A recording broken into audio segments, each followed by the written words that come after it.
Hello friends, आपका स्वागत है मेरे इस यूट्यूब चैनल पर। आज से हम पढ़ेंगे आरपीएससी सेकंड ग्रेड के लिए बायोलॉजी, जिसका एग्ज़ाम जुलाई में है। उसके लिए हम तैयारी करेंगे। आज से स्टार्ट करते हैं। सबसे पहला टॉपिक है हमारा cell, the unit of life, यानी कि कोशिका जीवन की इकाई। सेल जो है, इसका लैटिन टर्म क्या है? Site.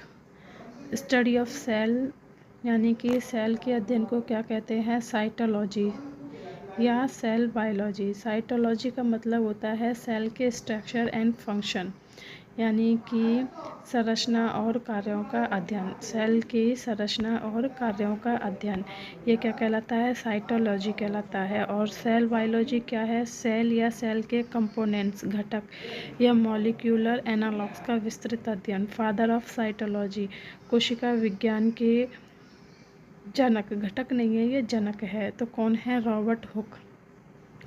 Father of modern cytology, आधुनिक कोशिका विज्ञान के जनक सीपी स्वानसन। कौन है? CP Swanson. Father of Indian cytology, भारतीय कोशिका विज्ञान के जनक doctor A K. Sharma. Robert Hooke ने सर्वप्रथम मृत पादप कोशिका की खोज की थी 1665 ईस्वी में।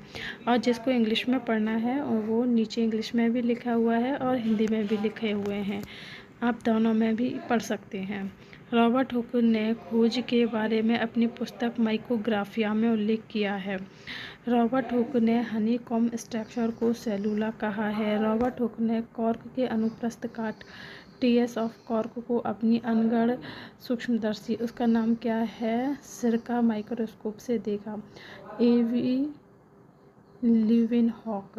एवी लीवेनहॉक ने सिंपल माइक्रोस्कोप की खोज की थी और इन्होंने बैक्टीरिया, जीवाणु की खोज की। तो ये फादर ऑफ बैक्टीरियोलॉजी कहलाए, यानी कि जीवाणु विज्ञान के जनक। ब्लड कार्पल्स, रुधिर कणिकाओं की खोज की। अमीबा को देखा, प्रोटोजून। अमीबा को क्या कहा उन्होंने? प्रोटोजून कहा। स्पर्म की खोज की, स्पर्म को एनिमल क्यूले कहा। सर्वप्रथम जीवित कोशिका की खोज एवी लीवेनहॉक ने की थी 1674 ईस्वी में। किसमें? तालाब के पानी में। और स्पाइरोगैरा शैवाल को देखा। सेल थ्योरी, कोशिका सिद्धांत। कोशिका सिद्धांत किसके द्वारा दिया गया था? मैथियस स्लाइडन और थियोडोर स्वानसन के द्वारा दिया गया था।